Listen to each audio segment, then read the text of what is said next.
This evening's keynote address is being offered by Dr. Afua Cooper. Madame Cooper, PhD, est spécialité dans l'histoire des populations noires au Canada et la diaspora africaine. She has engaged in in-depth research on slavery, abolition, freedom, Black education, and women and youth studies, and she's a leading figure in African Canadian studies. Dr. Cooper is the founder and current chair of the Black Canadian Studies Association. Her books and publication tell stories of Black Canadian history, and one such book is The Hanging of Angelique, the untold story of slavery in Canada and the burning of Old Montreal. And this particular book was nominated for a Governor's General Award and was named by the CBC as one of the best books published in Canada.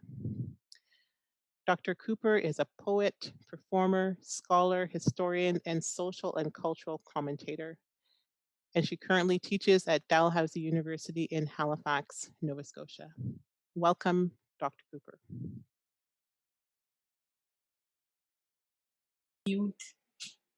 Thank you, Adele, and thanks to everyone who is on this call for coming out.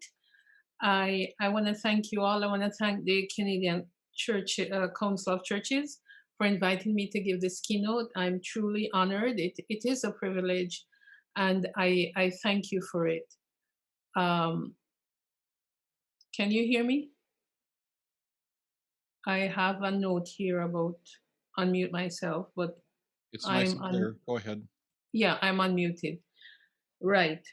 So I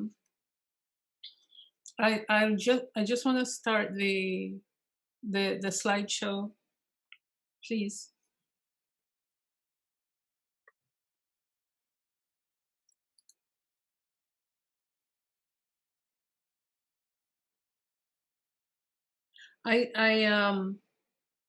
We talked about the video just showed from the United Nations the reason for the decade and what is hoped to be achieved during the decade. We're midway in the decade right now, and so we still have a couple more years to go, and so it's a big challenge on all of us here in Canada and around the world. I do believe that racism can be eradicated if everybody join hands, civil society, individual leaders, various governments. Racism can be eliminated. It's not something that's impossible. Once we have the will, it can have it. And I'm heartened that the CCC is doing this event. I'm heartened that people, institutions, organizations around the world are taking the elimination of racism seriously. I mean, from, for most of the 20th century, groups have come together to deal with this issue of racism, and we continue in that vein. So the sub-themes for the decade, or the themes for the decade: recognition, the right to equality and non-discrimination, and I'm taking this from the UN's website. Justice, you may keep moving the slides. Access to justice, equality before the law, development, the right to development, and measures against poverty. And I want us to keep these sub-themes in mind as we go through this meeting, because my talk is on anti-Black racism in Canada, and I'd like to focus on policing. I could talk about education with respect to the Black community across the country. I could talk about health, COVID-19, which is, we are in the middle of the second wave. I could talk about immigration. But in the time that I have, I'd like to talk about policing, especially with respect to the shooting of Black people and the beating of Black people. One of the the stories, or one of the incidents that really pained me, that really hurt me to my heart, was that of the beatings of Dafonte Miller. He was 19 years old at the time, a young man from the Whitby area, Ajax Whitby area. A couple of years ago, he's now 23, when he was on his way home and he was beaten by an undercover cop, not an undercover, off-duty cop, and his brother. And Dafonte lost his eye, lost an eye at the age of 19. How traumatic that was for him, and he continues to be traumatized by the event. And recently, if you have been following this, you know that the cop was given 9 months in prison, which is a very rare thing to happen, because for all these many decades of police across the country beating and killing Black people, especially Black men, we've hardly have a case where a police officer is given a sentence like that. So that was, I'm glad that happened. It was interesting, but that just goes to show how awful the beating was, how terrible it was, that the judge felt he had to punish the officer in question. But this young man is still left today without an eye, and will continue so throughout the rest of his life. So I wonder, what kind of justice are we in Canada, Black people, receiving? It says access to justice, equality before the law. And I am putting forward that we are not equal before the law. Black people are not equal before the law in Canada. And so if we take time to look at this slide that's before us, and this is recent, this year, from a study done by the Ontario Human Rights Commission called a Disparate Impact, it says Black Canadians are 20 times as likely to be shot dead in an interaction with the police, 6 times more likely to be taken down by a police dog. Imagine that. I just want us to ponder that. And yet we make up only 8% of Toronto's population, and this is for Toronto. But you can, as I will reveal in my talk, this is a situation that also happens in Halifax, in Edmonton, in Ottawa, in Montreal, right across the country. Black people are so vulnerable to these abuses from the police. I mean, 6 times when you think of being taken down by a dog, that image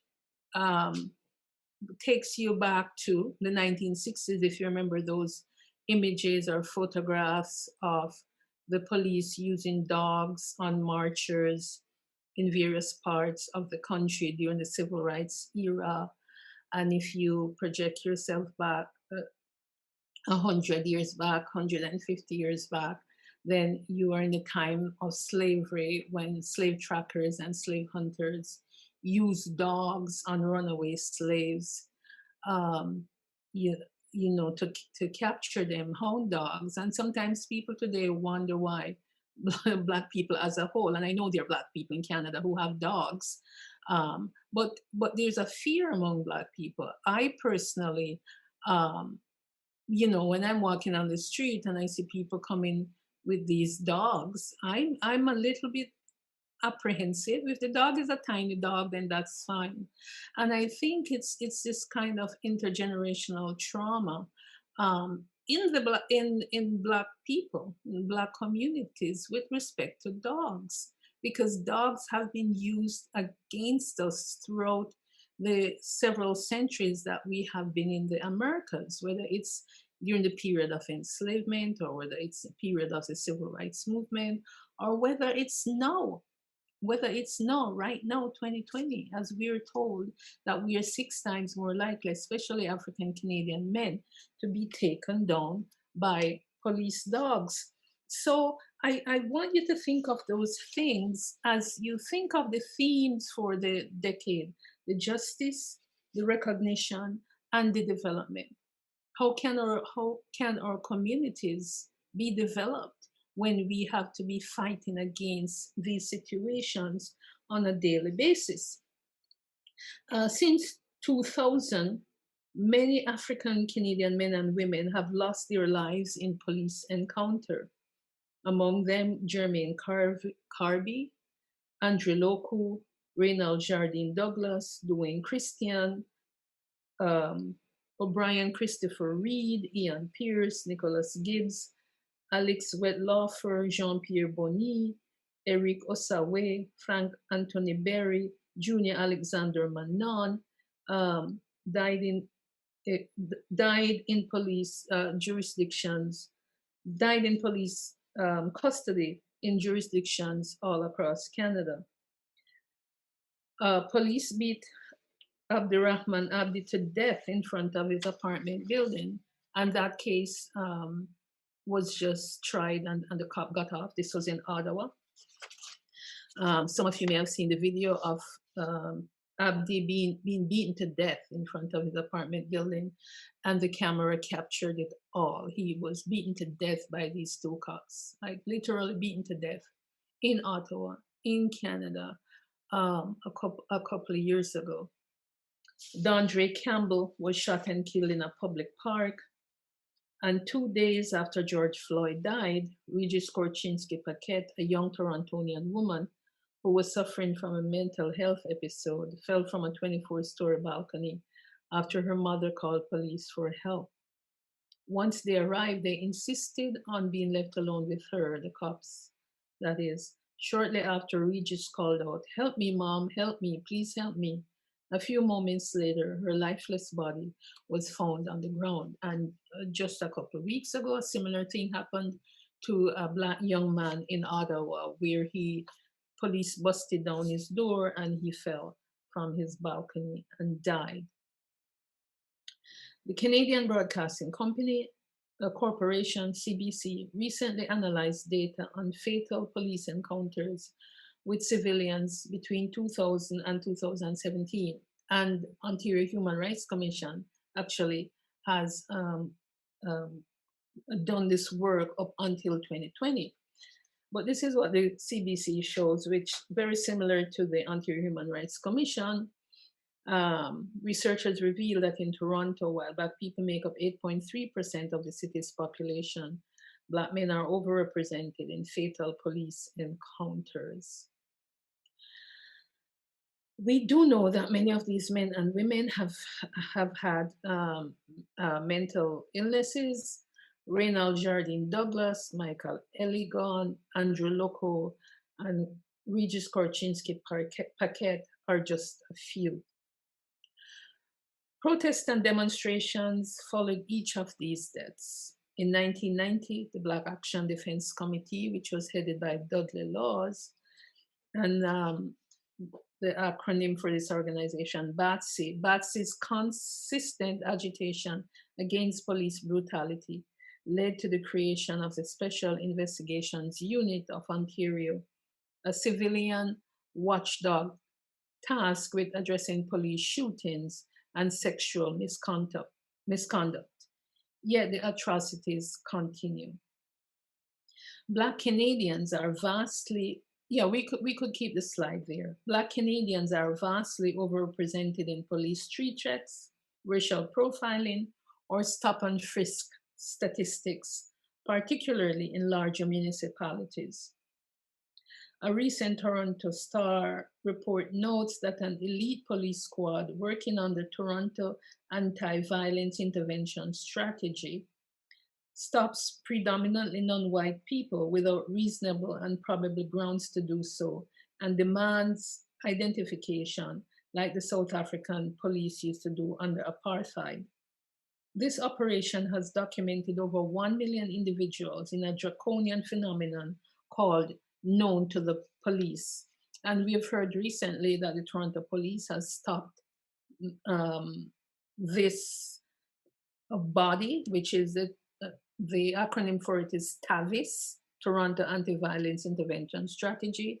We heard recently that it's been abolished. I don't know how true that is, or if it's just put under another branch.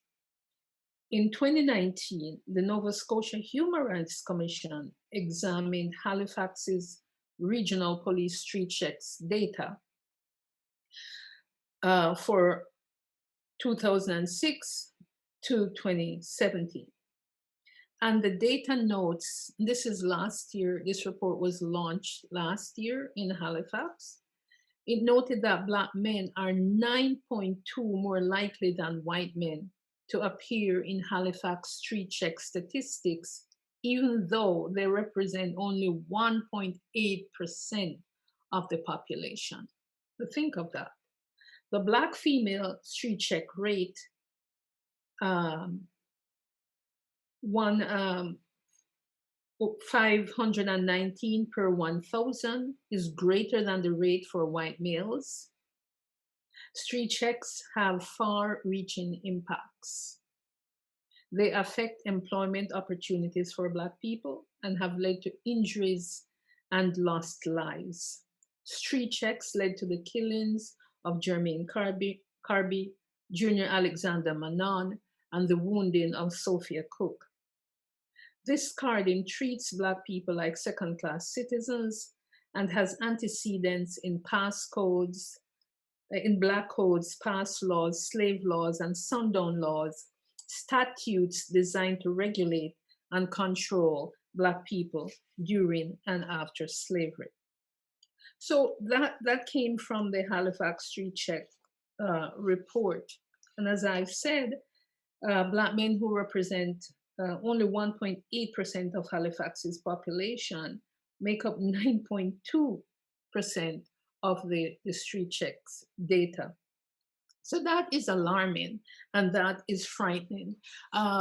When the Nova Scotia Human Rights Commission did this report or was doing this, the inquiry, and they had town halls with people coming forth to give evidence and to talk about their experience with the police, you see one individual, let's say the age 20, 23, could be street checked 4 or 5 times in 1 year.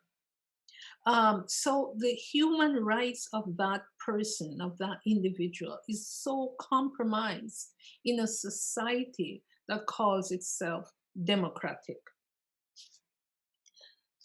And it racially profiles, these street checks racially profiles Black people and contravenes their rights under Canada's Charter of Human Rights and Freedoms. Now, the United Nations has been advocating since its inception for the abolition of racism, and in 2014 launched the decade. And that's been going on, as I've said before. In 2017, the United Nations Working Group of Experts on People of African Descent and its mission to Canada released its investigative report on Black life in Canada. And this is from UNHRC. This working group comes out of the Human Rights Commission from the United Nations. And in 2017, they came to Canada and went and did their investigations in several municipalities across Canada with respect to the condition of Black people in this country. The report notes, and you can see the report online, actually, it's online. The report notes that Black Canadians suffer disproportionately from racial profiling, police arrest, incarceration, death from interaction with police who use lethal force, poor health outcomes, so high rates of cancer, poor mental health, hypertension, and diabetes, and lack of access to education, employment, and safe, adequate housing. Blacks are also overrepresented in child welfare agencies, high school dropout rates, and are more likely to experience spatial segregation and environmental racism. The UN report also observed that Black Canadians are the most highly targeted group in Canada when it comes to hate crimes. In 2013, fully 44% of hate crimes reported to the federal government were directed towards Black individuals. Anti-Black racism is deeply embedded within Canadian institutions at every level and is manifested in policies and practices that negatively affect the quality of life and opportunities for Black Canadians. And I'm particularly concerned about our young people in this regard. The UN report notes that Black people are among Canada's poorest as their poverty rate, and I quote from this report, is more than 3 times the average for whites, unquote. Another alarming statistic. The UN Working Group points to the roots of anti-Black racism as originating in the enslavement of Africans in Canada and the ensuing segregation. And the UN issued a wide ranging set of recommendations to address every aspect of Black life in Canada, placing the onus for carrying them out on our federal government. 5 recommendations bear directly on the issues discussed here. The UN recommends, and I will go to the issue of slavery in a minute, recommends that the government, 1, apologize for slavery and consider reparations for historical injustices. 2, discount the practice of street checks and other forms of racial profiling. 3, address anti-Black racism in the criminal justice system. 4, collect data that is disaggregated by race, color, and ethnic background and national origins. And 5, create a national Department of African Canadian Affairs to represent the interests of African Canadians. Our federal government has yet to respond to the UN Working Group's recommendations. When journalists recently asked Prime Minister Justin Trudeau, this was in the summer, why he has not addressed the dire condition of Black life in Canada by responding to the report, he replied, "We will continue to work with the Black community on the things we need to do." And I was actually quoted in the media because I was asked to respond to the Prime Minister's comment. The fact is, there is no continue, as Trudeau has not even begun to respond to the report. This shows that Canada's Prime Minister does not see Black people's issues or anti-Black racism as important, even though the UN clearly delineated these issues. And I think the Prime Minister is coming around because lately he's been making issues and he's been using the phrase anti-Black racism. This failure is a continuation of the trampling of Black people's human rights and a cover-up of African Canadians' traumatic history at the hands of white society. Canada's government can do much to ameliorate the racial issues the UN report pointed out. For starters, it has jurisdiction over much of the criminal justice system. In the past 2 decades, the number of Black people incarcerated in federal prisons has increased by 70%. And if that doesn't make you worry or make you alarmed, then I don't know what will. And I'll repeat that, the number of Black people incarcerated in the federal prisons has increased by 70%, whereas Blacks make up less than 3% of Canada's population. So you can do the math. With the stroke of a pen, Prime Minister could abolish racial profiling, halt the massive incarceration of Black people, and make better use of these expenditures by investing in the amelioration of Black communities, as articulated by National Democratic Party leader Jagmeet Singh. Now, if I go back to what is the roots, or what are the roots of anti-Black racism in Canada, then I have to go back to slavery, because today's anti-Black racism is a legacy of slavery. I have to go back to slavery, I have to go back to colonialism, I have to go back to segregation, I have to go back to Jim Crow, I have to go back to the color bar. And as you can see, as we learned just now from the 5-minute video that played, this is not just something that's happening in Canada. We saw the situation with the people in Brazil, the people who live in the Quilombos. We saw how they're treated by the state government in Brazil, by the state of Bahia, and also by the federal government. Some of you who have been taking note will see that the federal government in Brazil also, in this moment of COVID, has been really ignoring the plight of Black people in Brazil with respect to care and protocol around COVID. So it's not just in Canada, it's anywhere within the Americas. And we also saw the situation in India, where you have Black communities. And these Black communities typically got to these places, like Canada, as a result of slavery, as a result of colonialism, and as a result of segregation. Within this whole sphere called the Americas, North America, South America, Central America, and the Caribbean, the issue of Blackness came out of the slave trade and slavery, the transatlantic slave trade from Africa to these parts. So if you don't mind, let's go back to those slides after the ones with the people demonstrating in front of the police. We look at some of these slides that speak to enslavement. Thank you.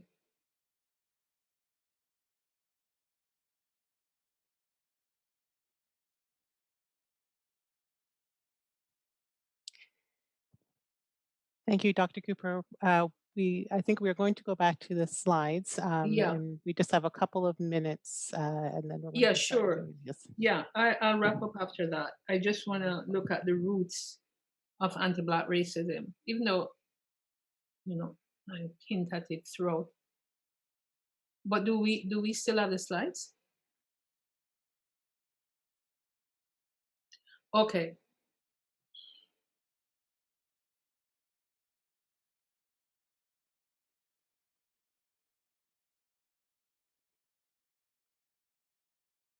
And yes. So this was one of the justification for slavery, biblical justification, and this was what happened with respect to transatlantic slavery, where Black people were made slaves for life, and where it was a status that was inherited by the children. Children got the status of from their mothers, slave children. So slave owners made it so that children inherited not their father's status, but their mother's status. And here it says in Leviticus, and these societies within the Americas that became slave societies were Christian societies. The dominant religions were the Church of Rome, the Church of England, and then later on some of the dissenting churches, the dissenting denominations, the Methodists, the Anglicans, the Presbyterians. You can bequeath them to your children, that is, slaves, as inherited properties, and make them slaves for life. So there was a religious or a biblical justification for enslavement, as there was an ideological justification, the supposed inferiority of Black people. But we won't get into that. Let's move to the other slide. And these pictures that will be coming up are sculptures which are at the museum for the National Memorial for Peace and Justice in Montgomery, Alabama. And within the Americas, I always say you could come from a spaceship and land within the Americas and not know that slavery happened here, the enslavement of Black people, because in the monumental landscape, there's hardly anything about this experience. So not only did it happen, but in so many respects, it was swept under the carpet.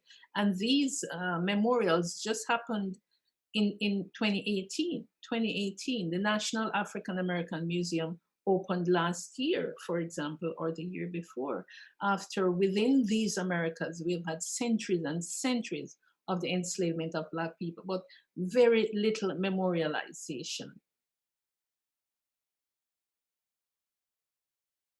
Let's keep going.